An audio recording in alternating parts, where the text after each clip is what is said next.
Long ago and far away, in enchanted lands across the seas, lived kings and queens, princes and princesses, good fairies and wicked witches, ferocious giants and gentle dwarfs.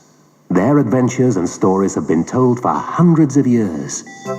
Open the pages and listen to the words, and you too can join the magical world of Once Upon a Time.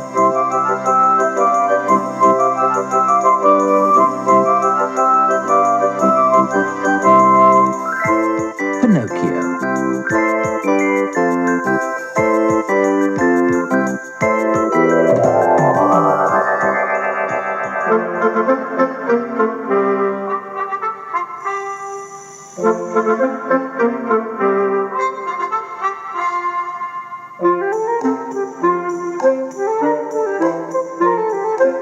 Once upon a time, there was a carpenter called Antonio. One day, he was sitting at his table when suddenly it started to wobble. One of the table legs had fallen off. "You poor old thing," said Antonio.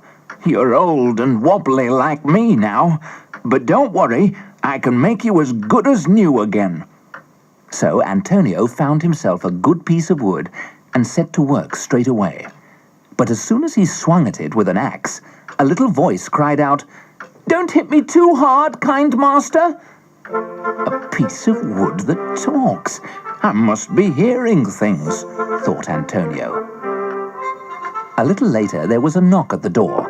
It was Antonio's friend, Geppetto. "I'm looking for some wood to make a puppet," he said.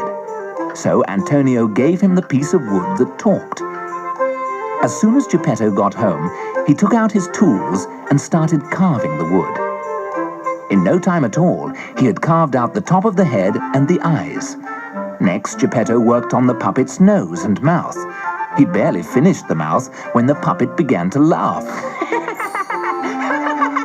After the mouth, Geppetto made the rest of the head and the body. He worked on the arms, hands, and legs last.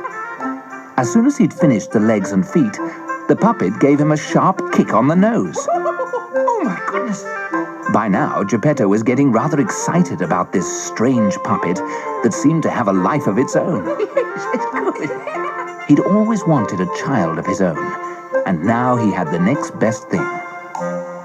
"I'll call you Pinocchio, you little rascal," he said. The next day, Geppetto took Pinocchio out into the streets to show him off. But as soon as Geppetto turned round to talk to one of his friends, Pinocchio charged off. "Stop him! Stop him!" cried Geppetto. "You can't catch me!" Although Pinocchio was running very fast, he wasn't looking where he was going, and he ran straight into the arms of a policeman. "Caught you," he said, as he handed him back to Geppetto. "Now you keep a tight hold on him. The little rascal moves very fast," the policeman told him. Geppetto marched Pinocchio home. "You deserve a good beating for running away from me," Geppetto told him. "No, master, please don't beat me," cried Pinocchio. All Geppetto's friends were amazed at what they saw. They thought that Geppetto was bullying Pinocchio. "Oh no, no, leave the poor little fellow alone," an old woman cried out. "I'm just a poor puppet, oh please." As they were making their way home, they passed another policeman. "My wicked master shouts at me and beats me all the time. Please help me escape," shrieked Pinocchio. The policeman took pity on Pinocchio and he marched Geppetto off to prison. Pinocchio found his way back to Geppetto's house on his own. He went to bed straight away, and as the naughty little puppet lay in bed that night, he thought of all the tricks he could get up to in the morning.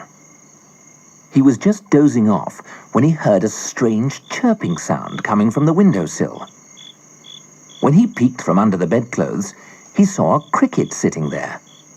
"Your naughtiness will bring you a lot of problems if you're not careful," it said. "Any boy who shows no respect for his father and who doesn't go to school will be turned into a donkey. So, my friend, if you don't want to spend the rest of your life eating carrots, you'd better behave yourself." Pinocchio marched straight over to the window and opened it wide. A strong breeze blew the cricket out into the cold night air. Hey! That'll teach you to try and tell me what to do. I don't take advice from insects, shouted Pinocchio. And then he closed the window so that the cricket couldn't get back in again. When Pinocchio woke up, he realized that looking after himself wasn't easy. He didn't have any money, and he couldn't even find any food in the house. I do wish Geppetto would come back. He was quite kind to me, really, he sobbed. Suddenly, he heard a knock at the door. A voice cried out, "Are you there, Pinocchio? Open up, it's Geppetto." Pinocchio rushed to open the door. As soon as he saw Geppetto, he said, "I'm sorry for what I've done." "You look so pale and ill," Geppetto told his little wooden son. "Let me cook you something." So he made him some broth, and they both tucked into a hearty meal. When they had eaten, Geppetto took out his sewing machine and made Pinocchio some new clothes for school. All Pinocchio needed now was a school book, and Geppetto was such a generous man that he sold his coat to buy him one.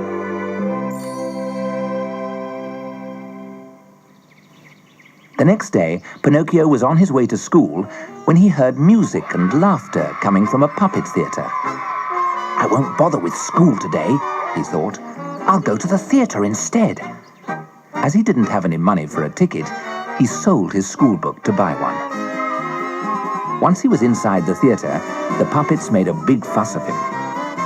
"Let's have a big round of applause for our new star, Pinocchio!" Harlequin shouted to the audience. Half a pound of tuppenny rice, half a pound of treacle. That's the way the money goes. Pop goes the weasel. Everyone clapped wildly when Pinocchio started to dance and sing. But minutes later, there was a deathly silence all over the theatre. The showman had appeared. He was a terrifying figure.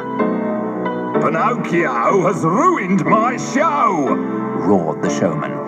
"Bring him to me and I'll stick him on my fire!" But when the showman saw Pinocchio's tears, he took pity on him. "Perhaps I'll throw Harlequin on the fire instead," he said. No, please spare poor Harlequin," said Pinocchio. "Throw me on the fire instead." The showman was so impressed with his bravery that he pardoned Harlequin and gave Pinocchio 5 gold pieces.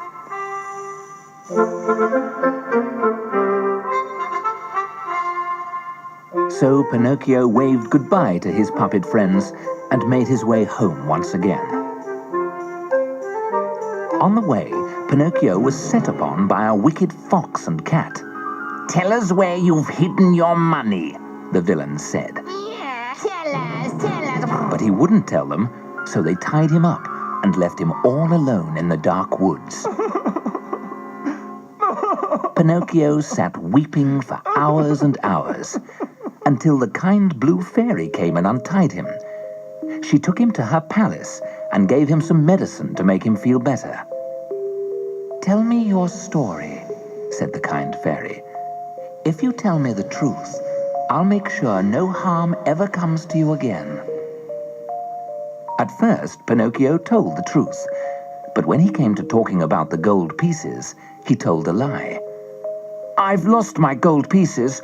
They were stolen by a couple of villains," he told the fairy. But this was completely untrue, as they were hidden in his pocket. As soon as he told this lie, his nose grew 2 inches longer. In fact, the more lies he told, the longer his nose grew. "I didn't want to go into the theatre. It was the Harlequin that made me. I've always done everything that Geppetto wanted me to do." By the time Pinocchio had finished telling lies, his nose was so long that the blue fairy couldn't stop laughing. But the hideous nose upset Pinocchio so much that he couldn't stop crying. He looked so sad that the kind fairy couldn't help taking pity on him. She said some magic words, waved her wand, and a flock of woodpeckers came flying in through the window. They pecked at the enormous nose until it was back to its normal size. I promise that I'll never tell another lie, said Pinocchio, and he was so happy to have his nose back to normal again that he turned to the fairy and said, I must go back to Geppetto. He'll be worrying about me. When he got back to the house, there was no sign of Geppetto. Your master was so worried about you that he sailed out to sea in a boat to look for you, a neighbor told Pinocchio. This made Pinocchio feel very guilty, and he made a big effort to keep the house spick and span and to go to school every day. Pinocchio's good behavior didn't last long, because he made friends with the two naughtiest boys in the school. Come with us to the land of play, where life is one big circus, his new friends told him. Come on in, Pinocchio. You come with us. Don't worry about Pinocchio school. was very excited about going to the land of play, and when he got there, it was like a dream come true. This was a land where school didn't exist, and children watched the circus every day. I want to stay here forever, thought Pinocchio. What do you think of this act, Pinocchio? Not bad, eh? It's great, isn't it, Pinocchio? Isn't this fun? Little did he know that the ringmaster turned all little boys who went there into donkeys. One morning, when Pinocchio woke up, he noticed he had donkey's ears. In fact, he had turned into a donkey. From that day on, Pinocchio had to perform as a donkey in the circus, until one day he hurt his leg jumping through a hoop. He was so badly hurt that he couldn't work in the circus anymore, and his cruel master felt no pity for him. You're good for nothing now, he said, and he threw him into the sea. Pinocchio was terrified as he fell towards the waves, but to his surprise, as soon as he touched the water, he turned into a puppet again. The sea was a cruel and frightening place for Pinocchio. It was full of strange creatures that he'd never seen before. Pinocchio had just got the hang of swimming when he looked behind and saw a giant whale following him. Help! Help! I'm going to be eaten alive! Shouted Pinocchio. But there was nobody around to hear his cries. As the whale got closer, it kept opening and shutting its huge jaws and revealing its sharp, pointed teeth. Pinocchio swam and swam, hoping that the whale wouldn't catch up with him. But it soon did. Pinocchio was swallowed whole, and after he'd got over the shock of finding himself in the whale's belly, he decided to explore. Hello! He wandered around in the dark until, in the far corner of the whale's belly, he saw a man sitting at a little table. Hello! When he got closer, he realized it was his old master Geppetto. The whale had swallowed him, too. My son, how glad I am to see you, cried Geppetto, and they both hugged each other. Now we must find a way of getting out of this place, said Geppetto. As soon as he said this, the whale gave out a great big yawn. So Geppetto and Pinocchio swam out into the sea while his mouth was still open. A shoal of friendly fish who happened to be swimming by saw Pinocchio and Geppetto struggling in the water, so they gave them a ride back to dry land.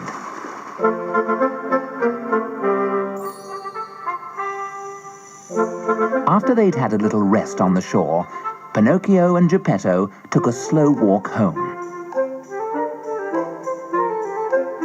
As soon as they got back, Pinocchio got his schoolbook out and worked hard until late that night. In fact, he worked late into the night for 7 nights. On the 7th night, Pinocchio dreamt of the blue fairy who had rescued him from the fox and cat. In his dream, she spoke kind words to him. You have worked so hard, Pinocchio, that I am going to grant you your dearest wish. When you wake up, you will not be a puppet. You will be a real boy.